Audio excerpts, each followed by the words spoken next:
세상에 떠도는 기묘한 괴담들. 첫 번째 이야기, 대구로 가족들이 이사가서 실제로 겪었던 실화괴담. 저희 어머니와 이모가 어렸을 적 겪은 미스터리한 일입니다. 그때가 1970년대. 어머니와 이모는 모두 팔자매로 당시에도 식구가 많은 편이었습니다. 어머니 가족은 선산에서 대구로 이사를 왔고, 이사 온 지 3년 정도 지났을 때 이모 중 한 분이 시름시름 아프기 시작하셨습니다. 이해하기 쉽도록 아프기 시작한 이모를 A라 칭할게요. 처음엔 다들 한 번 정도 앓는 몸살 감기구나 생각했는데 약을 먹어도 도통 낫지를 않더랍니다. 하지만 가족이 많아 여유가 있는 편은 아니었기에 병원을 못 가고 미루다가 결국 입원비가 가장 저렴한 병원으로 입원시키기로 했습니다. 그 병원은 보통 생각하는 병원보다 훨씬 허름했고 그만큼 병원비가 굉장히 저렴했습니다. 병실은 지하실이었고 시설도 열악하다 보니 공기가 탁해서 몸 상태가 좋아질 수 있을까란 걱정까지 할 정도였답니다. 하지만 방법이 없었기에 입원을 하셨습니다. 그리고 입원한 그날 바로 저녁에 이상한 꿈을 할머니께서 꾸게 되었답니다. 꿈속에선 입원한 A 이모가 하얀색 이불을 뒤집어 쓰고는 시커먼 방으로 들어가고 계시더래요. 할머니는 그 꿈이 너무 찝찝하셨지만 이모에게 큰일이 일어나진 않아서 그냥 개꿈 꾼 건가 보다 싶었답니다. 하지만 좋아지지도 않고 일주일이 지난 당일에도 전혀 나을 생각을 안 하더랍니다. 그리고 그날 저녁 이상한 일이 일어났습니다. 그날은 낮에 할머니께서 혼자 A 이모를 돌보고 계셨습니다. 할머니가 병원에 도착하자 A 이모가 평소에 덮던 꽃무늬 이불은 안 쓰고 하얀 이불을 고집하더랍니다. 아픈 사람의 작은 투정이라고 생각하려다 갑자기 일주일 전 그 꿈이 생각났답니다. 하얀 이불을 뒤집어 쓰고 시커먼 강으로 들어가던 그 꿈. 그래서 할머니는 이모를 혼낸 뒤 그냥 쓰던 꽃 이불을 쓰도록 하셨어요. 그리고 집에 돌아오신 뒤 저녁이 되어선 지치신 할머니를 대신해 엄마와 다른 이모가 저녁을 챙겨주기 위해 병원으로 갔습니다. 병원비가 저렴한 대신 병원에 배식은 없었거든요. 이모와 어머니는 병원에 도착해선 저녁을 차려 병실로 향했습니다. 병실이 있는 지하로 내려가는데 멀리서 누군가 달려오는 소리가 들리더래요. 누가 이렇게 병원에서 시끄럽게 뛰어다니는가 해서 계단을 다 내려와서 복도를 보고는 이모는 바로 기절하셨답니다. 복도에서 검은 옷을 입은 여자가 이모를 향해 막 달려오는데 얼굴에 눈, 코, 입이 전부 뻥 뚫려 있었다는 겁니다. 그 모습을 본 엄마는 어린 마음에 너무 놀라서 집으로 도망왔답니다. 어머니는 할아버지께 동생도 제대로 못 챙겼다고 혼나며 함께 부랴부랴 병원으로 향했습니다. 병실 복도로 다시 갔을 땐 기절한 비 이모만 있었고 아까 본 검은 옷의 여자는 없었습니다. 그리고 바로 병실로 들어가니 이번에 있던 A 이모가 머리에 피를 흘리며 하얀 이불이 있는 사물함에 머리를 계속 박고 있더랍니다. 어머니와 할아버지는 너무 놀라서 A 이모를 말렸지만 계속 A 이모는 날 죽여줘 데려가라 라는 알 수 없는 말만 반복하시더래요. 그러다가 결국 기운이 다 소진된 모양인지 쓰러지셨답니다. 이상한 일은 기절했다 깬 A 이모가 전혀 기억을 못 하더랍니다. 자신이 머리를 크게 박았다는 이야기를 본인이 믿지도 않았으며 A 이모는 기절했다 깬 후에는 아팠던 사람인지도 모르게 개운하다며 당장이라도 동네를 뛰어나갈 수 있을 것처럼 말하더랍니다. 결과가 좋으면 좋다는 말처럼 할아버지는 딸이 아프지 않다고 하니 그저 다행이라고 생각하셨습니다. 그 후로 A 이모는 잔병 없이 지금까지 건강하게 계십니다. 가끔 어머니께선 이 이야기를 하실 때 그때 할머니가 이모에게 하얀 이불을 줬으면 큰일 나지 않았을까 하시더군요. 생각해보면 하얀 이불이란 게 시신에게 주는 하얀 천을 덮는다는 의미와 비슷하니까요. 두 번째 이야기, 지방 폐가에서의 섬뜩한 하룻밤. 대학생활 중 겪은 일입니다. 저희 학교는 지방에 있어 주변에 산이 굉장히 많습니다. 산이라고 하기엔 낮고 언덕이라고 하기엔 좀 높은 그런 산입니다. 그 산에는 흔히들 부르는 폐가가 있습니다. 학생들 사이에서 유명한 폐가라서 선배들도 잘 알고 있었습니다. 선배들에게 이야기를 들어보니 저와 친구는 여자임에도 불구하고 왠지 가보고 싶은 호기심이 생겼습니다. 선배들이 혹시라도 거기 가고 싶은 사람이 있더라도 절대 가지 말라고 당부했지만 가지 말라고 하면 더 가고 싶은 게 사람 심리잖아요. 그래서 혹시나 생길 일을 대비해 남자 동기 한 명을 더 데려가고 싶었지만 절대 싫다고 해서 결국 둘이서 함께 폐가로 향했습니다. 지금 생각하면 무슨 용기가 났었는지 저도 궁금하네요. 토요일, 하필이면 그날 비가 엄청나게 내렸습니다. 폐가까지 차를 타고 갔는데 언덕을 조금 오르니 바로 폐가가 보였습니다. 저희는 서로 눈치를 보다가 폐가 안으로 향했습니다. 방도 없고 낡은 마루만 보였습니다. 안에 들어가서 준비해놨던 초에 불을 붙였습니다. 거미줄이 사방에 있는 걸로 보니 사람들이 왔다 간 흔적도 없어 보였습니다. 집이 넓긴 했지만 가구는커녕 아무것도 없어서 사실 조금 허무했습니다. 허무한 마음에 친구랑 몇 마디 나누고 나가려고 하는데 갑자기 바람이 불지도 않았는데 촛불이 확 꺼졌습니다. 저희는 순간 너무 당황해서 재빨리 부둥켜 안고 주저앉았습니다. 갑자기 놀란 마음에 1분 정도 아무것도 못하고 있었는데 구석에서 부스럭 소리가 들리기 시작했습니다. 친구와 저는 진짜 너무 무서워서 제대로 서 있지도 못했지만 서로를 억지로 붙잡고 있었습니다. 그때 친구가 주머니에 있던 라이터를 켜고 소리가 나는 방향으로 시선을 돌렸습니다. 순간 저희는 너무 놀라서 비명도 지를 수 없었습니다. 머리를 풀어헤친 여자가 구석에 웅크리고 있었습니다. 분명 들어왔을 땐 아무도 없었는데 그 여자는 등을 돌리고 쌀 단지 같은 걸 파고 있었습니다. 저희는 그제서야 정신이 차려졌고 미친 듯이 비명을 지르며 그 집을 뛰쳐나왔습니다. 정신없이 뛰어나와서 거의 구르는 것 마냥 나와서 차를 타고 얼른 기숙사로 향했습니다. 비명을 지르는 그 순간 그 여자가 저희를 째려봤거든요. 너무 놀랐기 때문인지 기숙사에 도착하고 조금은 진정되자 곧바로 잠이 들었습니다. 그런데 잠이 들자마자 이상한 소리가 들리기 시작했습니다. 누군가 제 머리 옆에서 쌀을 씻는 소리가 났습니다. 그리고 거칠게 쉬는 숨소리가 제 귓가에 바로 들렸습니다. 너무 무서워서 눈을 뜰 수 없었습니다. 하지만 그런 소리가 계속 들리자 참을 수가 없었습니다. 무섭지만 소리의 정체가 궁금했기에 용기를 내서 침대에서 일어났습니다. 벌떡 일어났지만 침대엔 아무도 없었고 절 괴롭히던 소리 또한 나지 않았습니다. 혹시나 해서 함께 갔던 친구의 방으로 향했습니다. 제 맞은편 방이라 바로 문을 열면 나오는데 친구가 울면서 나오더군요. 아까 그 여자 천장에 있었어. 그런데 눈이 없었어. 비가 뚝뚝 떨어지는데 그게 내 볼에 닿는 느낌이 너무 찝찝해.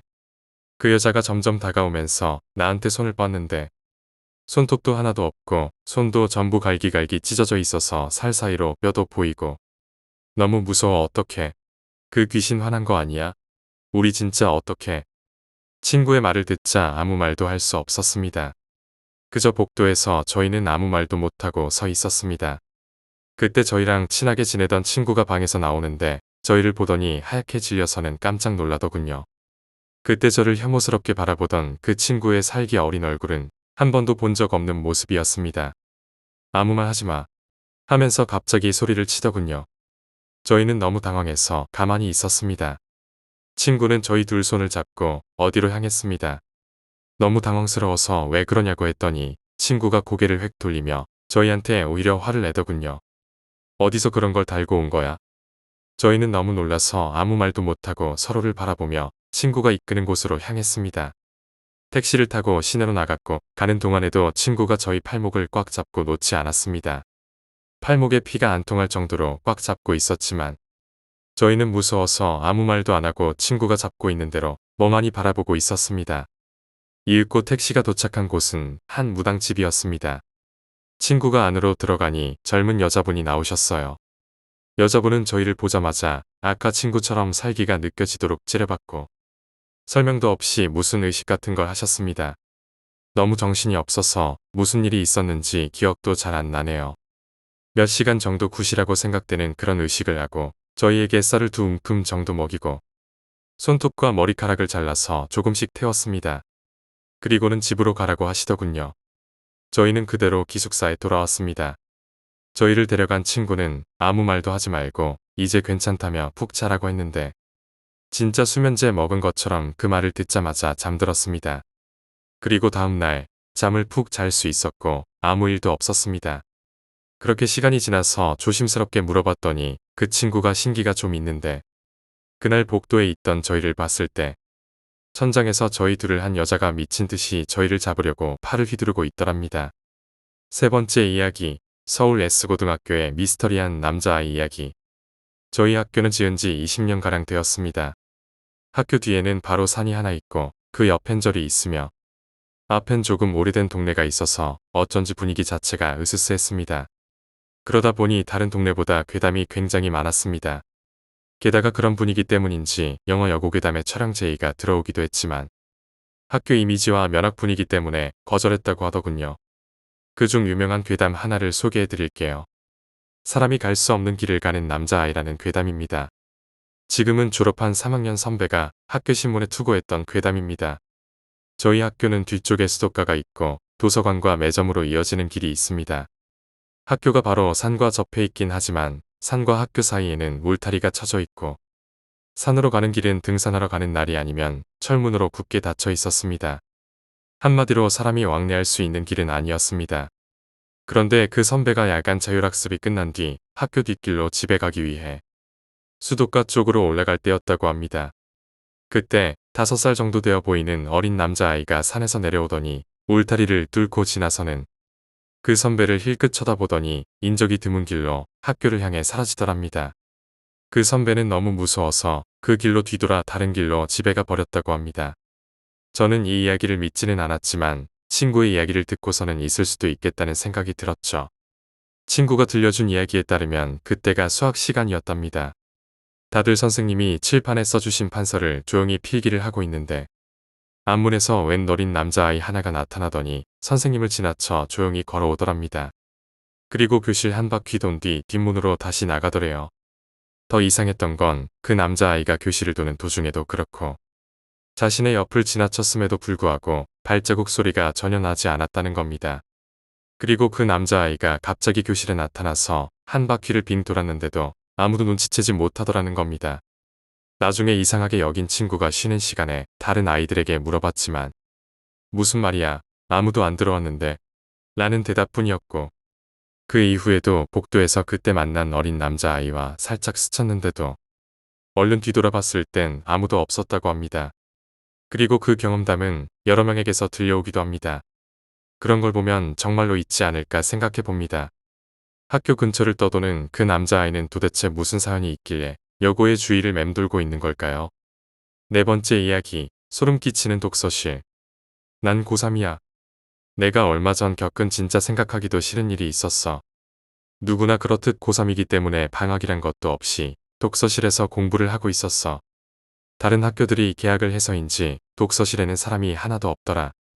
그나마 어제까지 함께 있었던 다른 학교 고3들도 없었어. 잠시 독서실 구조를 설명해 줄게. 독서실은 입구로 들어서면 왼쪽엔 여자 독서실, 오른쪽엔 남자 독서실이 있고 중앙엔 휴게실로 나눠져 있어. 그래서 입구에서 오른쪽인 남자 독서실의 문을 열면 긴 복도가 있어. 그 복도 양 옆으로 방문이 여러 개 있어. 안 그래도 다른 독서실에 비해 한 방에 있는 사람이 적은 데다가 그날따라 거짓말처럼 아무도 없었어. 하지만 1분 1초가 아까운 고3이라서 공부에 열중하는데 원래 이런 데서 잘 못 자는 내가 그날따라 너무 졸린 거야. 그래서 책상 불을 끄고 잠시 잠을 청했어. 독서실이 아주 어두운 상태라 낮인데도 방 안에 빛이 하나도 안 들어와서 책상 불을 끄고 나면 완전히 칠흑 같은 어둠이야. 근데 자고 있는데 꿈을 꿨어. 내가 도로에 나와 있었는데 도로가 아무리 봐도 이상했어. 차들이 차선도 없이 서로를 향해 마구 질주하고 있었어. 그 아찔한 광경을 지켜보고 있는데 왠지 사고가 날 것 같다는 생각이 딱 나는 거야. 근데 그 생각을 하자마자 기다렸다는 듯 사고가 났어. 자동차와 오토바이로 보이는 게 부딪혔는데 꿈이라서 그런지 몰라도 부딪힌 건 확실한데 소리가 잘 안 들렸어. 그 오토바이가 저 멀리서 날아와 내 앞까지 튕겨져 왔어. 근데 그 오토바이에 타 있던 사고 난 여자랑 눈이 마주쳤어. 피를 흘리고 있었는데 뭔가 흐릿한 형상이었는데 보는 순간 소름이 확 끼치는 거야. 그 순간 잠에서 깼어. 너무 무서워서 그런지 잠이 갑자기 깨지더라고. 근데 잠에서 깼다고 생각했는데 몸이 움직이지 않는 거야. 난 엎드려서 자고 있었는데 엎드려서 자면 몸과 팔 사이로 겨드랑이 부분으로 뒤쪽이 살짝 보이잖아. 내 뒤쪽이 방으로 들어오는 문이었는데 몸이 안 움직여서 그렇게 방문 쪽만 바라보고 있었어. 물론 어두워서 아무것도 보이진 않았어. 근데 발소리가 들리네. 또각또각. 독서실은 신발장에 신발을 넣고 와 해서 구두 소리가 들리지 않는데 또각 소리가 점점 커지더니 내가 있는 독서실 방문 앞에서 멈췄어. 근데 방문도 열리지 않고 아무 소리도 들리진 않았어. 그때 갑자기 어떤 여자가 내가 보고 있는 팔 밑으로 얼굴을 들이밀었어. 순간 숨이 턱 막혔는데 하얀 얼굴이 갑자기 안면이 일그러지더니 이상한 표정으로 웃기 시작하는 거야. 그 웃는 소리가 방 안에 가득 채워졌어. 정말 무서웠어. 근데 더 소름 돋는 건 그 여자 말이야. 꿈에서 사고당한 그 여자였어. 가위에 눌려본 사람은 알 거야. 가위는 순식간에 풀려. 그 시간이 얼마나 걸렸는지 정확히 기억은 안 나는데 가위에서 풀리자마자 내 인생에서 가장 빠른 속도로 뛰어본 것 같아.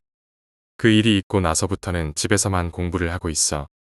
혹시 혼자 독서실 다니는 학생은 조심했으면 좋겠어. 5번째 이야기, 빌라 복도의 정체불명 여인. 지금으로부터 몇 년 전, 내가 입대하기 전의 일이야. 입대 일주일 전이라 매일 술과 함께 지냈어. 그날도 친구들과 술을 마시고 새벽에 귀가 중이었어. 우리 집은 3층짜리 빌라의 3층이었어. 집에 들어오며 시계를 보니 새벽 3시쯤이었어. 입구를 지나쳐 3층으로 계단을 올라가려는데 복도 위쪽이 환해서 보니까 3층 복도에 불이 켜져 있는 거야. 보통 복도 계단은 센서등이 달려 있어서 사람이 지나가면 불이 켜지고 보통 30초에서 1분 후에 꺼지잖아.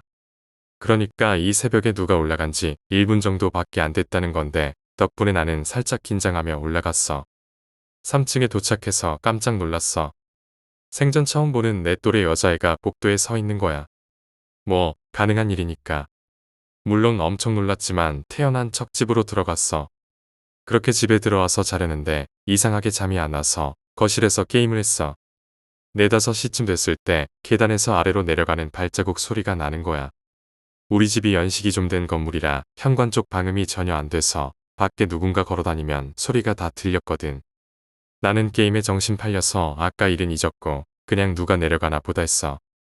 며칠이 지나고 그 일을 까맣게 잊고 지내다가 입대 3일 전 역시 친구들과 술 마시고 새벽에 귀가 중이었어. 입구에서 슬그머니 시계를 보니 시간은 새벽 3시. 여태 잊고 있었는데 그 시간을 보니 문득 그 여자애가 떠오르는 거야. 속으로 엄청 의식하며 계단을 올라갔는데 다행히 아무도 없었어.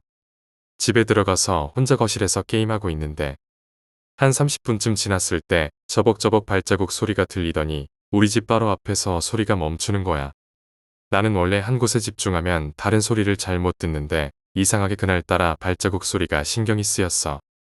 호기심에 현관문 구멍을 통해 밖을 봤어. 사람 뒷모습이 보였는데 실루엣만 봐도 4일 전 그 애 같았어.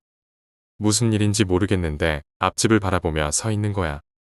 가만히 바라보다가 센서 불이 꺼지면 다시 켜고 또 꺼지면 다시 켜고. 무섭긴 했는데 도대체 왜 저러고 있나 해서 계속 지켜보고 있었어. 참고로 앞집은 노부부가 살고 있었어.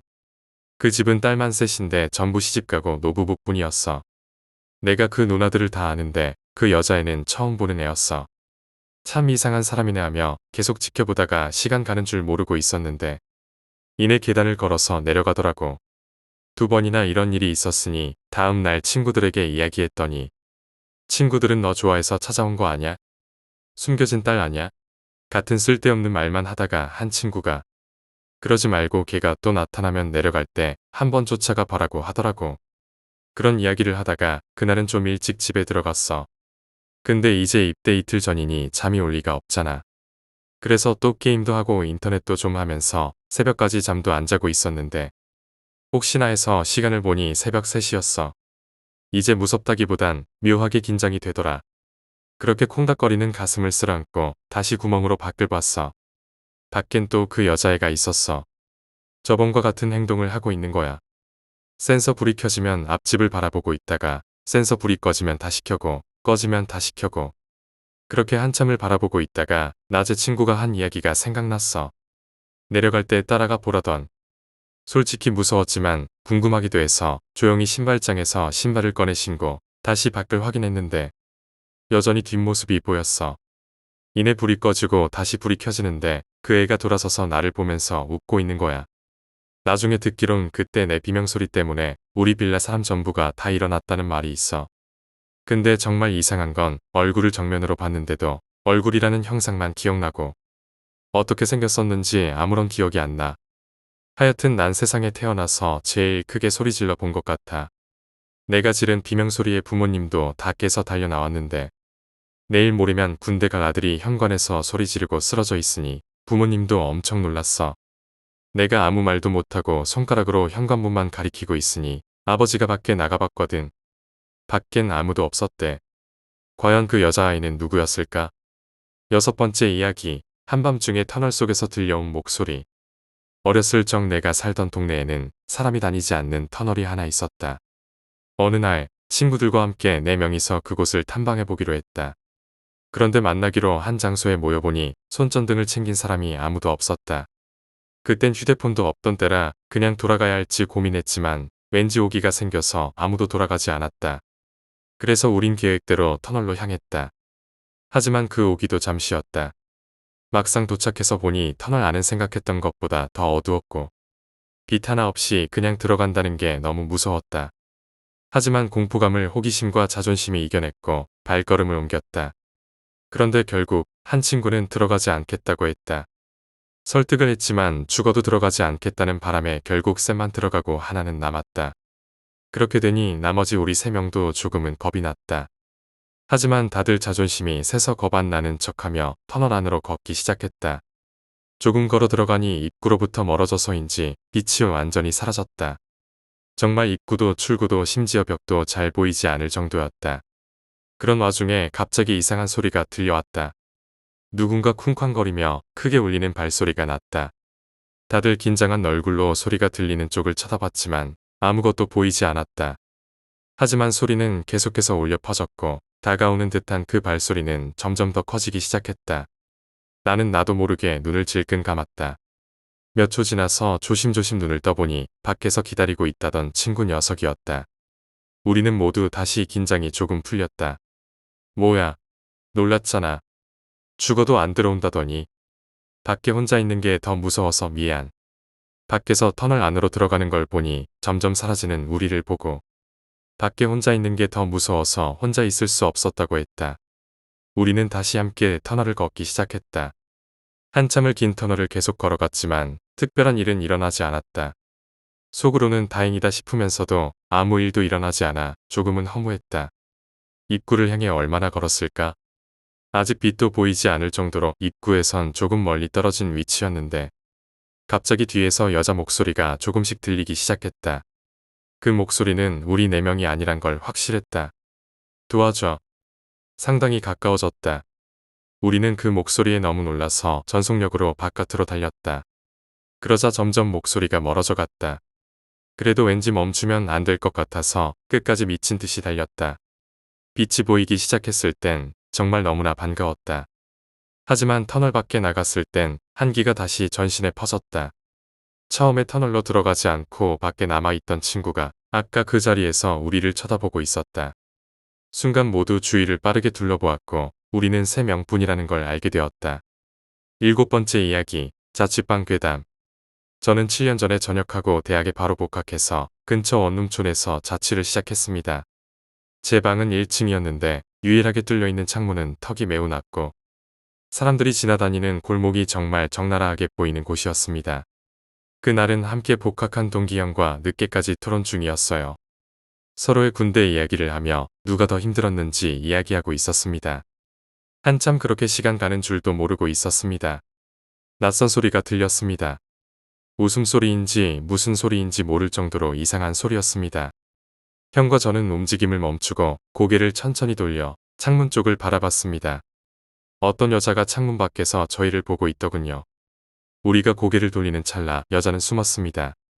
형이 기분 나쁘게 왜 쳐다보고 있었냐며 저보고 밖을 보라고 하더군요. 너무 무서웠지만 당연히 도망갔겠지 싶어서 정면으로 보이는 골목을 바라봤지만 아무도 없었습니다. 다행이다 싶어 다시 창문에서 몸을 때렸는데 여자는 창문 아래에 숨어서 저를 쳐다보며 미친 듯 웃고 있더군요. 무서웠지만 뜬 눈으로 밤을 지새울 것 같아서 형의 만류에도 저는 확인을 위해 뛰쳐나갔습니다.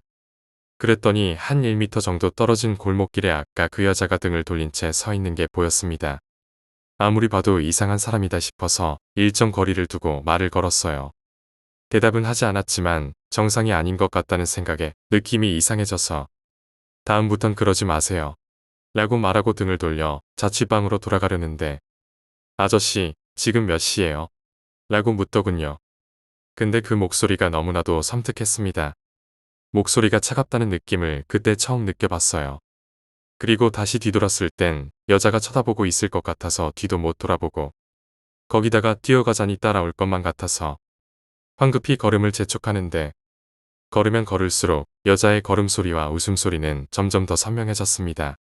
마치 제 뒤에 바짝 붙어 웃고 있는 것처럼 어느 순간부터는 저도 모르게 뛰고 있었고 방에 들어가자마자 창문을 이중으로 잠근 뒤 형거뜬 눈으로 밤을 새워야 했습니다. 이 일 이후로 저는 한여름의 낮에도 창문을 열지 않고 밤에 누군가의 그림자가 보이는 것도 무서워 창문이 보이지 않는 벽에 붙어 잠을 청했습니다. 이 일과 연관이 있을진 몰라도 당시 제가 있던 원룸의 위치가 정신병원과 50m도 떨어지지 않은 곳에 있었습니다. 저와 동기 형이 본 그 여자가 귀신인지 사람인지는 지금도 알지 못하지만 귀신이면 귀신이라도 사람이면 사람이라도 소름 돋는 그런 경험이네요. 8번째 이야기, 건널목의 유령과 밤마다 찾아오는 악몽. 분명 나는 곧 이 세상을 떠날 것입니다. 아마 심장마비 같은 급사겠지요. 하지만 그것은 병이 아닙니다. 나는 살해당하는 것입니다. 아마 내가 진실을 털어놓는다 해도 아무도 믿지 않을 것입니다. 하지만 그래도 나는 내가 죽는 진짜 이유를 알리지 않고는 억울해서 못 베길 것 같습니다. 내가 살던 집에는 창 너머에 건널목이 보였습니다. 보통 1년에 2명 정도는 그곳에서 죽곤 했습니다. 모두 자살이었습니다. 나는 기본적으로 전역형 인간이라서 사건을 직접 볼 일은 거의 없었지만 운이 나쁠 때는 길을 지나가다 시체에서 튀어나온 조각들을 보기도 했습니다. 당연히 그런 걸 보는 것은 고역이었습니다. 하지만 직접적인 시체가 아니라 귀신 같은 것에는 흥미가 있었기에 밤에 밖으로 나갈 때면 귀신이 나오지 않을까 하며 두근대면서 그 건널목을 오가곤 했습니다. 그러나 그곳에 산 지 2년이 넘도록 이상한 일은 한 번도 없었습니다. 하지만 3주 전 내가 아르바이트를 그만둔 날이었습니다. 나는 동료들과 마지막으로 회식을 가지고 환송의 꽃다발을 받아든 채 집으로 돌아가고 있었습니다. 그리고 그 건널목 앞에 섰을 때 문득 자살 명소에 놓인 꽃다발은 또 다른 자살자를 불러들인다라는 뜬소문이 떠올랐습니다. 동료들의 선물이라고는 해도 결국 집에 가면 어차피 버릴 텐데 결국 나는 꽃을 슬며시 건널목 옆에 두고 집으로 돌아갔습니다. 그날 밤은 왠지 잠을 이룰 수 없어서 날이 셀 때까지 뜬 눈으로 지샜습니다. 그리고 아침 무렵 정말 별 생각 없이 창밖으로 눈을 돌리자 새파란 점퍼를 입은 50대의 남자가 건널목 근처에서 어슬렁거리는 것이 보였습니다. 설마 하면서도 그 모습을 계속 보고 있자 귀에 익은 소리와 함께 차단기가 내려왔습니다. 등 뒤에 시계를 보자 정확히 첫 차가 올 시간이었습니다. 창밖으로 시선을 되돌리자 남자는 발을 멈춘 채 내가 둔 꽃다발을 가만히 응시하고 있었습니다. 점점 전철은 가까워옵니다. 남자는 시선을 발 밑에 떨어뜨린 채 서 있습니다. 나는 심장의 고동이 빨라지는 것을 느꼈습니다. 전철은 조금만 있으면 남자에게 부딪힐 수준까지 다가왔습니다. 나는 남자에게서 눈을 뗄 수가 없었습니다. 그리고 전철이 거의 도착해 올 무렵 남자는 차단기를 넘어 선로로 들어간 뒤 내가 있는 쪽을 올려다보았습니다. 남자와 나는 눈이 마주쳤습니다. 그때 갑자기 내가 하는 소리가 귓가에 울려 퍼졌습니다. 그리고 그 다음 순간 남자는 전철에 부딪혀 산산조각 나서 날아가 시야에서 사라졌습니다. 나는 무서워서 뒤를 돌아볼 수조차 없었습니다. 분명 환청일 거야. 어제 쓸데없이 꽃다발을 내려놔서 들린 거야. 나는 그렇게 자신을 타이르면서 천천히 뒤를 돌아보았습니다. 그리고 역시나 뒤에는 아무것도 없었습니다. 다만 어쩐지 코를 찌르는 냄새가 순간적으로 났던 것 같은 느낌이 들었습니다. 하지만 그때는 그리 신경 쓰지 않았습니다. 한동안 멍하게 있는 사이 경찰차와 구급차의 사이렌 소리가 들려오기 시작했습니다. 앞으로 몇 시간 동안은 경찰이 수사니 뭐니 하면서 주변에서 어수선하게 돌아다닐 것이었습니다. 이런 경우라면 목격자로서 나서는 것이 기본이겠지만 솔직히 귀찮은 일에 말려들고 싶지 않다는 생각에 나는 그냥 입을 다물기로 했습니다. 시선이 마주쳤다는 것도 단순한 나의 착각일 수 있을 테니까요. 어쨌거나 큰 사건을 목격했다고 친구에게 말하기 위해 휴대폰을 찾고 있는데 쾅 하고 무언가가 떨어지는 소리가 현관에서 들려왔습니다. 뭐가 떨어졌나 싶어서 문을 열자 아끼는 신발 옆에 남자가 떨어져 있었습니다. 정확하게 말하자면 남자의 목과 다리인지 어디인지 모를 조각이었습니다. 그리고 나는 그대로 정신을 잃었습니다. 깨어났을 때 현관에 남자의 시체는 없었습니다. 다만 코를 찌르는 듯한 냄새가 주위에 감돌고 있었습니다. 나는 지갑과 휴대폰만 가지고 집에서 뛰쳐나와 근처에 사는 친구 집으로 들이닥쳤습니다. 하지만 자세한 사정을 설명했다가는 무슨 소리를 들을지 몰랐기에 아르바이트도 그만뒀겠다 심심해서 놀러왔다고 말했습니다. 그리하여 하룻밤 그 친구 집에서 자게 되었지만 저녁이 되자 그 이상한 냄새가 방 안에 자욱이 퍼졌습니다. 불안해진 나는 사람이 많은 곳에 가고 싶어져서 친구에게 24시간 영업하는 패밀리 레스토랑에 가자고 제안했습니다. 그리고 기왕 가는 거 친구를 더 부르기로 해서 여럿이서 함께 패밀리 레스토랑에 가게 되었습니다. 인간은 이상하게도 많은 사람들 사이에 둘러싸이면 쉽게 마음을 놓고 맙니다. 친구들과 모여 떠들고 있자니 30분도 되지 않아 무척이나 생생했던 아침의 일도 사실은 내가 만들어낸 환각은 아니었을까 하고 의심하게 될 정도였습니다. 그리고 3시간 정도 지나자 나는 완전히 아침 일은 잊고 친구들과 장난을 치며 즐겁게 웃고 있었습니다. 그러나 우리 테이블에 오는 종업원의 모습이 이상하다는 것을 나는 깨달았습니다. 계속 주문을 헷갈리고 음식을 가져올 때도 황급하게 서두르다 접시를 하나 깨먹기도 했습니다. 처음에는 그저 침착성이 없구나 싶었지만 내 음식을 가져오다 시선이 마주친 순간 작게 소리를 질렀습니다. 나는 무척 기분이 나빴지만 뭐라 할 수도 없었습니다. 결국 새벽 1시에는 친구들도 다들 집으로 돌아가게 되었습니다. 나도 마지못해서 자전거의 자물쇠를 열고 있는데 갑자기 한 친구가 다가오더니 말을 걸었습니다. 너 오늘 혹시 무슨 일 있었냐? 나는 아직 누구에게도 그날 아침의 일을 말하지 않은 채였습니다.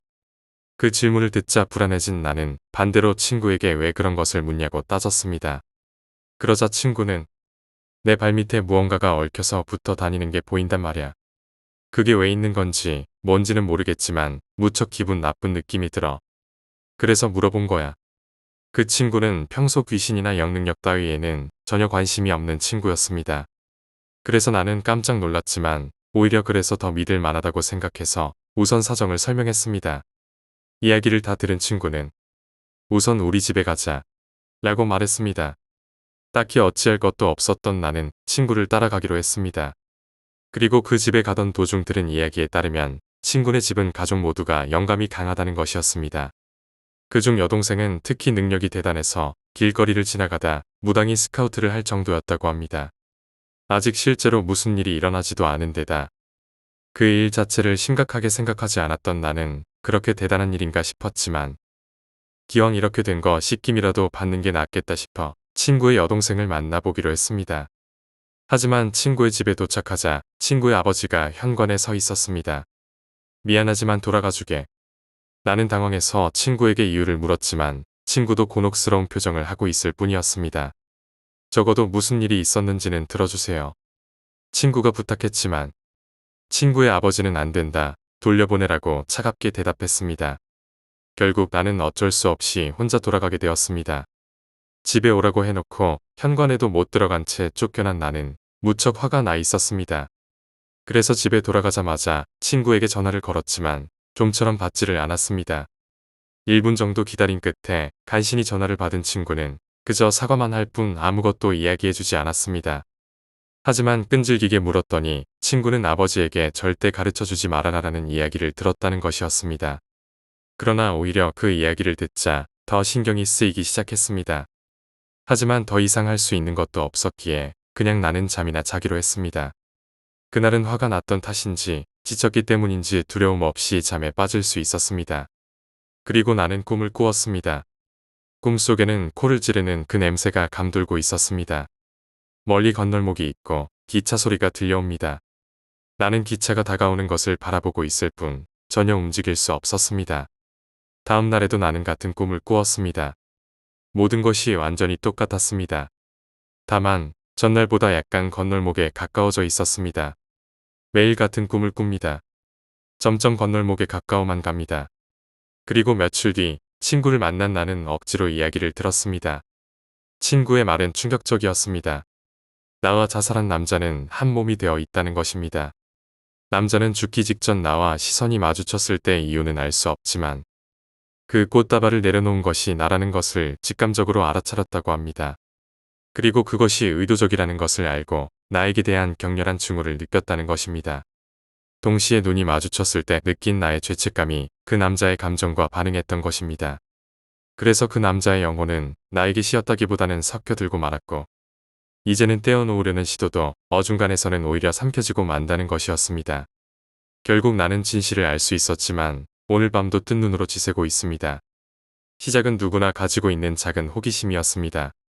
하지만 사람의 생명이 달린 일에는 그런 호기심 따위 버리는 게 낫습니다. 그렇지 않으면 언제 나 같은 꼴이 될지 모르니까요.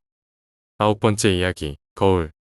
나는 어릴 적 혼자 있는 시간이 많았습니다. 우리 집은 시골에 있는 낡은 집이라서 주변에 내 또래의 아이들은 아무도 없었습니다. 남동생이 한 명 있었지만 아직 어렸기 때문에 함께 논다는 기분은 영 들지 않았습니다. 부모님도 할아버지도 남동생이 태어난 뒤에는 이전만큼 나에게 신경을 쏟지 않았기에 조금 외로웠었던 것으로 기억합니다. 어쨌거나 그 무렵 나는 날마다 혼자서 놀고 있었던 것입니다. 우리 집은 낡은 시골집이라서 작은 방이 많이 있었습니다. 집 남서쪽에는 창고가 있어서 낡은 도구 같은 것들이 잔뜩 들어 있었습니다. 그 창고를 비집고 들어가 안에 있는 물건들을 장난감으로 노는 것이 당시 나의 즐거움이었습니다. 그리고 내가 그 거울을 찾아낸 것이 언제였는지는 분명하지 않습니다. 원래 손거울이었던 것 같지만 내가 찾아냈을 때는 테두리나 장식 하나 없는 그저 둥근 거울뿐이었습니다. 꽤 낡은 것 같았지만 녹이나 흐린 부분 없이 깨끗하게 잘 비쳤습니다. 그리고 언제부턴가 그 거울을 들여다보면 내 등 뒤에 낯선 여자아이가 보였습니다. 놀라서 뒤를 돌아보았지만 물론 내 뒤에 여자아이는 없었습니다. 아무래도 그 아이는 거울 속에 있는 것 같았습니다. 이상하다고는 생각했지만 무섭지는 않았습니다. 흰 피부에 머리카락이 긴 여자아이였습니다. 그 아이는 거울에 비치는 나의 어깨에 손을 올린 채 나를 보며 싱긋 웃었습니다. 이윽고 우리는 이야기를 나누게 되었습니다. 나는 그 여자아이를 나나라고 부르고 있었습니다. 부모님은 창고에 틀어박혀서 거울을 보고 혼잣말을 하는 나를 이상하게 여겼지만 거울을 치우지는 않았습니다. 묘하게도 어른들에게는 나나의 모습이 보이지 않는 것 같았습니다. 어느 날 나는 나나에게 같이 놀 친구가 없어서 외로워라고 이야기했습니다. 그러자 나나는 여기에 와서 나랑 같이 놀면 되잖아 라고 말했습니다. 그렇지만 내가 어떻게 하면 그쪽에 갈 수 있는데? 라고 묻자 나나는 곤란한 얼굴로 나도 잘 모르겠어 라고 대답할 뿐이었습니다. 그리고 나나는 작은 목소리로 물어볼게 라고 말했습니다.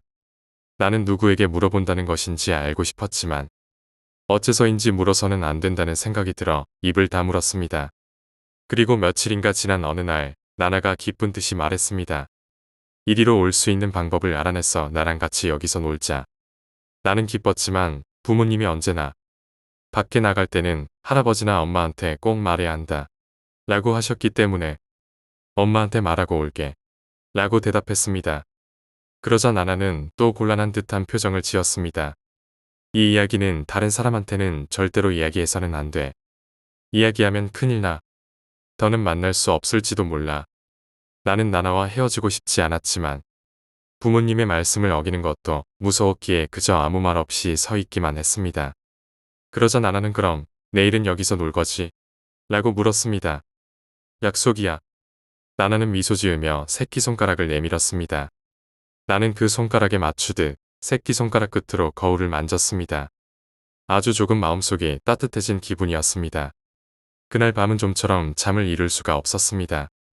부모님께는 나나에 관해 이야기하지 않았습니다. 그러나 침대에 누워 어두운 천장을 보고 있노라면 여러 가지 의문들이 머릿속을 가득 채웠습니다. 거울 안에는 어떻게 들어가는 걸까요? 거기는 어떤 곳일까요? 나나는 어째서 이리로 나오지 않는 걸까요? 여기로 다시 돌아올 수 있는 걸까요? 그런 것들을 생각하자 나는 점점 불안해졌습니다. 그리고 나나가 조금 무서워졌습니다. 다음 날 나는 나나를 만나러 가지 않았습니다. 다음 날도 그 다음 날도 나는 창고로 가까이 가지 않았습니다. 그리고 결국 나는 그 이후로 창고에 들어가지 않게 되었습니다. 세월이 흐르고 나는 도시에 있는 고등학교에 진학하며 집을 떠나게 되었습니다. 졸업 후에도 집으로 돌아가지 않고 근처 마을에서 일을 시작했고 이윽고 나는 결혼을 하고 가장이 되었습니다. 그 무렵에는 이미 나나에 관한 것은 까맣게 잊은 후였습니다. 그런데 결혼하고 얼마 뒤에 아내가 임신을 해서 처가에서 몸조리를 하게 되었습니다. 혼자 남다 보니 집안일 하기도 귀찮고 아무도 없는 집에 혼자 있는 것도 외로웠기에 나는 핑계를 대며 자주 고향집에 내려가곤 했습니다. 그날도 고향집에서 저녁을 먹고 그대로 잠까지 자기로 했습니다. 한밤중에 잠이 깬 나는 화장실에 갔습니다. 이를 보고 세면대에서 손을 씻으며 아무 생각 없이 거울을 들여다보았습니다. 복도 가운데 문이 열려 있고 저 너머 어두운 곳에 어릴 적 그 창고가 희미하게 보이고 있었습니다. 그때 나는 뭔가 이상하다고 느꼈습니다. 나는 화장실에 오면서 그 문을 닫고 왔던 것입니다. 뒤를 돌아보면 역시나 문은 닫혀 있었습니다. 그러나 한 번 더 거울을 보면 문이 열려 있고 창고의 흰 문이 유령처럼 어둠 속에 떠올라 있었습니다. 순간 온몸에 소름이 끼쳤습니다. 그러자 그 문이 조금 움직인 것 같은 느낌이 들었습니다. 그리고 나는 어릴 적의 나나를 다시 떠올렸습니다. 위험하다는 생각이 들었지만 어째서인지 거울에서 눈을 뗄 수가 없었습니다. 역시 문은 움직이고 있었습니다. 다시 뒤를 돌아봤지만 여전히 복도의 문은 닫힌 채였습니다. 거울 속에서는 창고 문이 어느덧 반 이상 열려 있었습니다. 그리고 열린 문의 저편, 창고 안쪽 어두운 곳에는 흰 무언가가 떠 있었습니다. 지금까지 느껴본 적 없는 격렬한 공포를 느끼면서도 나는 그 흰 물건을 응시했습니다. 그것은 추억 속에 남아있는 소녀의 웃는 얼굴이었습니다. 거기서 나의 기억은 사라졌습니다. 눈을 떴을 때는 이불 속이었습니다.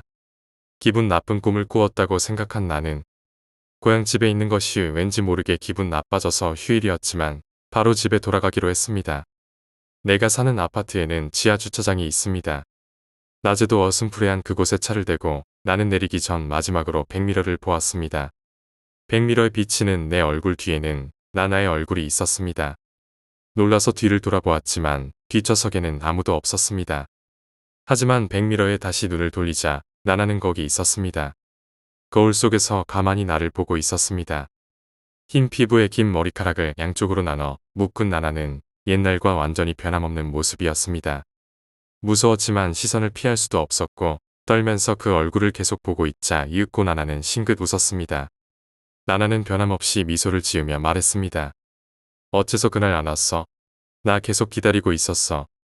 나는 뭐라고 말해야 할지 몰라서 말을 하지 않았습니다. 그러자 나나는 다시 말했습니다. 이제 나랑 지금부터 여기서 놀자. 그리고 거울에 비친 내 어깨 너머로 나나는 손을 뻗어왔습니다. 여기서 놀자. 안 돼. 나는 무심코 큰 소리로 외쳤습니다. 미안해, 나나. 나는 이제 거기로 안 갈 거야. 갈 수 없어. 나나는 손을 뻗친 채로 입을 다물고 있었습니다. 나는 핸들을 힘껏 잡은 채 조금 전보다 작은 소리로 말했습니다. 나한테는 아내도 있어. 이제 조금 있으면 아이도 태어나. 그러니까. 거기서 나는 말을 잃고 고개를 숙였습니다. 당분간 그대로 떨고 있었지만 곧 나는 조심스레 거울 쪽을 보았습니다. 나나는 아직 거기에 있었습니다. 그래, 알았어. 너는 이제 벌써 어른이 되어버렸구나. 이제 나랑은 안 노는 거구나. 나나는 조금 외로운 듯 그렇게 말했습니다. 어쩔 수 없네. 나나는 그리고 싱긋 웃었습니다. 정말로 순진한 미소였습니다. 나는 그때 나나가 나를 용서해줬다고만 생각했습니다. 그럼 나 그 아이랑 놀래. 내가 그 말을 이해하기 전 나나는 내 눈앞에서 사라졌습니다. 그리고 그 이후 나나는 두 번 다시 내 앞에 나타나지 않았습니다. 그리고 그로부터 이틀 후 아내가 유산했습니다. 그 이후로 지금까지 우리 부부는 아이를 갖지 못하고 있습니다. 나는 지금 남동생에게 나나에 관해 이야기해야 할지 고민 중입니다. 10번째 이야기, 증오. 나는 고등학교 때 일진 4명한테 계속 괴롭힘을 당했다. 거시기 사진을 찍히거나 두들겨 맞거나 반 애들 앞에서 놀림당하거나 책상에 칼로 욕을 새기고 거기에 수정액을 채워 지울 수도 없게 되거나 우유팩을 던지거나 정말 이것저것 당해서 죽고 싶었다. 나는 그것이 트라우마로 남아서 고등학교는 어떻게든 졸업했지만 대학까지는 갈 수 없었다. 그리고 지금은 별 볼 일 없는 백수다. 작년에 갑자기 고등학교 동창회 연락이 왔다. 이제까지 한 번도 날 부른 적이 없었는데 말이다. 나는 24살이나 먹은 백수였으니까 물론 거절하려고 했다. 그러다 끈질기게 나오라고 조르던 녀석이 그때 그 일진 중 한 명이라는 걸 알았다. 나는 동창회에 나가기로 했다. 동창회에서 모두들 웃고 떠드는 그 앞에서 내 인생을 망친 그 4명을 보란듯이 때려주자고 생각해. 그래서 나가기로 마음먹었다. 동창회는 최악이었다. 그 넷은 정말로 저질스러웠다. 일진 넷은 동창회에 조금 늦은 내게 다가와 갑자기 용서를 구했다. 옛날에 왕따 시켜서 정말 미안해. 계속 반성했어. 너를 괴롭힌 우리 넷 모두 잘못을 빌고 싶었어. 라며 나한테 진심으로 사과했다. 동창회가 끝난 다음에도 나를 불러내어. 이런다고 내 상처가 나을지 모르겠지만 정말로 미안해. 용서해줘. 이러면서 일진 중 리더였던 애는 무릎까지 꿇고 빌었다. 일진 중 둘은 명문대를 졸업한 엘리트가 되었고 나머지 둘도 탄탄한 회사에 취업한 훌륭한 사회인이 되어 있었다. 나는 분했다. 일진은 죽을 때까지 아주 나쁜 일진으로 남아있길 바랐다. 그런데 만나보면 아주 훌륭한 사람이 되어 있었다. 사회적인 지위도 어느 정도 있고 말이다. 반대로 나는 고등학교를 졸업하고 나서부터 계속 백수. 게다가 계속 너희들을 증오하느라 인간관계 같은 것도 못 만들고 그때 그 상태로 멈춰 있다. 사회성 같은 걸 배울 수도 없었다. 나의 증오는 대상을 잃고 다시 나에게 돌아왔다. 나한테 동창회 날은 정말 죽고 싶었던 하루였다. 11번째 이야기 404호 404호를 빌리고 싶습니다만 그 우스꽝스러운 녀석이 말했다. 기묘한 것을 요구하는 녀석은 자주 있지만 이 녀석은 그 중에서도 요구도 의견도 특별히 더 이상했다. 얼굴은 거무스름하고 등은 구부러져 있다. 목소리는 무리해서 짜내는 것 같은 불쾌한 목소리였다. 게다가 이 더운 날씨에도 온몸을 감싸는 시커먼 코트를 입고 있다. 아, 그러니까 몇 번이나 말씀드렸잖습니까. 이 건물에는 404호는 존재하지 않습니다. 불길하다고 건물 주인이 빼버렸어요. 여길 보세요. 라고 말하며 나는 건물의 조감도를 보여줬다. 이것을 설명하는 것이 벌써 몇 번째인지 모른다. 알고 있습니다. 404호가 없다는 것은 알고 있습니다. 그렇지만 빌리겠다는 겁니다. 이 녀석은 바보인 건가? 아니면 어딘가의 야쿠자가 분란을 일으키려고 일부러 보낸 것일까? 몇 번이나 말씀드렸잖습니까? 없는 방이니까 빌려드릴 수 없어요. 그것은 알고 있습니다. 돈은 지불하겠습니다. 그쪽에서는 404호를 나에게 빌려준다는 서류만 만들어서 나와 계약해주면 됩니다.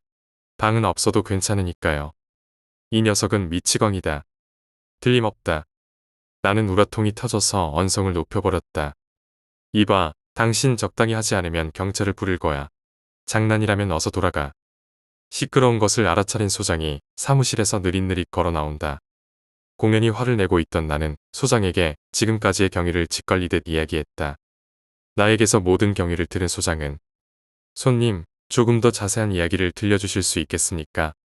지금까지 내가 앉아있던 의자에 앉아 이상한 손님과 이야기하기 시작했다. 미안하지만 자네는 자리를 비켜주지 않겠나? 자, 소장이 하고 싶은 대로 내버려두자. 말도 안 되는 것이 틀림없다. 없는 방을 빌린다니 그런 바보 같은 이야기는 들어본 적도 없다. 나는 사무실에 안에 틀어박혀 소장이 언제까지 참을지 보자고 생각하며 귀를 기울였다. 아니요, 저희 쪽이 실례했습니다. 소장이 사과하는 것이 들렸지만 드디어 소곤소곤하는 목소리만 들리게 되었다. 언제쯤 끝날지 30분도 넘게 기다리다 꾸벅꾸벅 졸기 시작했을 때 이봐, 어서 일어나. 소장이 나를 깨웠다. 이 손님에게 404호실을 빌려드리게. 바보인가? 이 여름의 더위 때문에 정신이 나가기라도 한 것인가? 그렇지만 소장, 없는 것을 어떻게 합니까? 평소처럼 하게. 서류를 만들어서 수속을 밟아. 서로 404호실에 대해서는 의견이 통했어. 아무런 문제도 없어. 충격이었다. 건물주에게는 어떻게 말할 겁니까? 아까 물어봤다. 집세만 지불한다면 자잘한 것은 상관 않겠다고 하더라. 엉망진창이다. 관청에는 뭐라고 말할 겁니까? 없는 방이니까 보고하지 않으면 돼. 입만 잘 단속하면 된다. 당신이 그러고도 소장이냐? 라고 생각했다. 문제는 모두 해결된 것 같군요. 그럼 서류를 만들어 주십시오. 돈은 여기 있습니다. 검은 코트의 남자가 음침한 목소리로 말하며 눈앞에 가방을 열고 지폐 뭉치를 꺼냈다. 예, 즉시 만들어 드리겠으니 잠시만 기다려 주십시오. 이봐, 자네, 빨리 하게. 기분 나쁜 소장 녀석 때문에 마지못해 나는 이 바보스러운 일에 참여하게 되었다. 서류를 만들어 놈에게 사인을 요구한다. 놈은 손까지 시커멓다. 수속이 끝났다. 그럼 끝난 것 같군요. 이제부터 이사를 준비해야 하니까 이것으로 실례하겠습니다. 그 놈은 사무소에서 나갔다. 소장님, 이상해요. 아무리 봐도 범죄와 연관된 것 같습니다. 말려들면 큰일이에요. 이상해도 이상한 대로 괜찮아. 돈을 지불하니까 괜찮잖아. 없는 방을 빌리는 일 같은 건 잘 모르지만 세상에는 이상한 사람이 많아. 그렇지만 이사라고 말했잖아요. 남의 방에 무리해서 얹혀 살거나 하면 어떻게 합니까? 그렇다면 바로 내쫓아야지. 빌려준 것은 어디까지나 404호니까. 404호라면 좋지만 그 이외에는 안 돼. 배를 누르니 시꺼먼 놈이 방 안에서 나타났다. 지난번 당신입니까? 무슨 용건이십니까? 아니, 당신 무슨 일을 하고 있는 거지? 빌리는 건 404호라는 계약이었을 텐데. 보시면 알겠지만 404호입니다. 무언가 이상한 것이라도 있나요? 장난치지 마. 이상한 일을 했다간 경찰이 찾아와서 귀찮아져. 빨리 짐을 챙겨서 나가. 유감스럽지만 당신이 생각하고 있는 일 따위는 하고 있지 않습니다. 잘 확인해 보세요. 나는 4층의 방의 개수를 셌다. 조감도에서는 401호에서 405호까지의 방이 표시되어 있었다. 그리고 404호는 존재하지 않으니 방은 4개인 셈이다. 방이 4개니까 문도 4개, 단순한 계산이다. 그러나 문은 어째서인지 5개 있었다. 그럼 이제 된 것 같으니 저는 들어가 보지요. 놈은 쾅하고 문을 닫아버렸지만 나는 절대로 납득할 수 없었다. 짜증이 나서 다른 모든 방에 알아보기로 했다. 그로부터 일주일 뒤 퇴거자가 나오게 되어 그 건물의 방 상태를 확인하기 위해 방문했다. 일주일 전을 떠올리며 4층에도 들르기로 했다. 엘리베이터로 4층에 가니 거기에는 404호가 있었다. 아마 전에 그 녀석이 남의 방에 억지로 정착하고 방 번호를 다르게 쓰고 있는 것일 것이다. 소장님, 역시 성가시게 되었잖아요. 404호실은 없던 건가요? 그러고 보니 그런 것 같기도 하지만 지금 있잖아요. 아마 처음부터 있던 거 아닐까요? 라고 401호 거주자가 말했다. 404호입니까? 확실히 처음에는 없었는데요. 어느 사이에 사람이 사는 것 같네요. 조금 이상하지만 딱히 이쪽에 폐가 되는 것도 아니고 라고 402호 거주자가 말했다. 옆방 이사 왔을 때 인사하러 왔는데 그닥 이상한 건 모르겠던데 라고 403호 거주자가 말했다. 옆방 사람이요? 흑인인데 멋있어요. 마치 배우 같던데 라고 405호 거주자가 말했다. 이상한 일이었다. 다른 층에 가보면 문은 모두 4개다. 4층만 5개 있다. 404호만 어딘가에 툭 튀어나와 있기라도 한 건가? 관리인에게도 물어보자. 404호실에 이사 왔다는 말을 들었을 때는 실수라고 생각했어요. 그런데 저 사람과 4층에 가보니 정말 있는 거 아닙니까? 깜짝 놀랐지만 세상에는 별 일이 다 있잖아요. 서류도 빈틈이 없고 건물주도 괜찮다고 하니 아무 문제 없을 겁니다. 무엇인가 변한 것은 없습니까? 손님이 많은 사람인 것 같습니다. 묘하게 밋밋한 얼굴에 사람이 많았어요. 전에 무슨 일을 하냐고 물었을 때 상담소를 하고 있다는 것 같았어요. 여러 사람의 고민을 들어주고 있다고 하더군요. 옆방 놈들도 관리인도 모두 이상하다고는 생각지 않는 것 같다. 도시 사람들이 타인에게 무관심하다는 것은 정말인 것 같다. 한 번 더 가보기로 하고 놈의 방배를 다시 누른다. 또 당신입니까? 적당히 해주셨으면 싶은데요. 좁은 방 안을 보여주지 않겠어요? 거절합니다. 나는 돈을 내고 이 방을 빌렸습니다. 당신이 멋대로 들어올 권리는 없습니다. 그 말대로다. 그러나 도저히 참을 수 없다. 무리해서 안을 보려고 놈을 밀어젖히고 방에 들어가려고 했다. 그때 쾅하고 아무것도 없는 공간에 부딪혔다. 뭐지 이건 아무것도 없는데도 마치 방탄유리라도 붙어 있는 것 같다. 방에 용건도 없이 들어가는 것은 허락할 수 없습니다. 나는 관리회사의 직원이야. 그렇다고 해도 무단으로 출입할 권리는 없습니다. 놈과 이야기하고 있는데 엘리베이터가 멈추는 소리가 들리고 사람이 내렸다. 저기 404호죠. 안녕하십니까. 주문하신 물건을 가지고 왔습니다. 기다리고 있었습니다. 이 방입니다. 운반해 주시겠습니까? 그리고 택배 기사는 내가 튕겨나간 공간을 아무런 저항도 받지 않고 지나쳐 방으로 들어갔다. 뭐야, 어째서 저 놈은 지나가는 거야?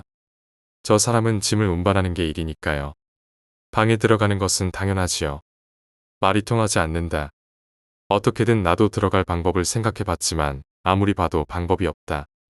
일단은 물러서기로 하지만 절대로 저 방 안을 보고 말 테다.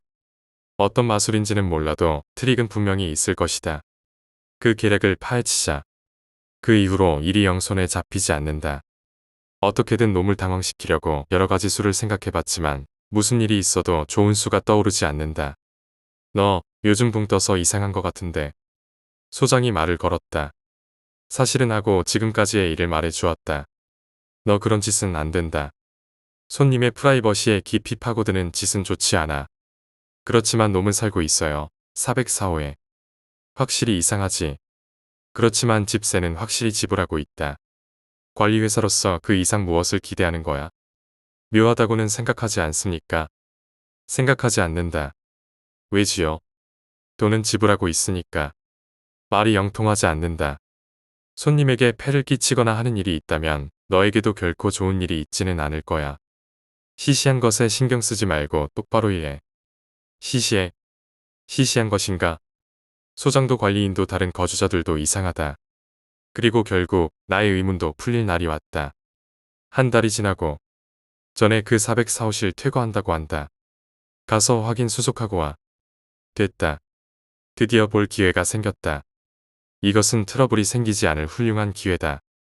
반드시 트릭을 파헤칠 테다. 아무쪼록 신뢰되는 일은 하지마.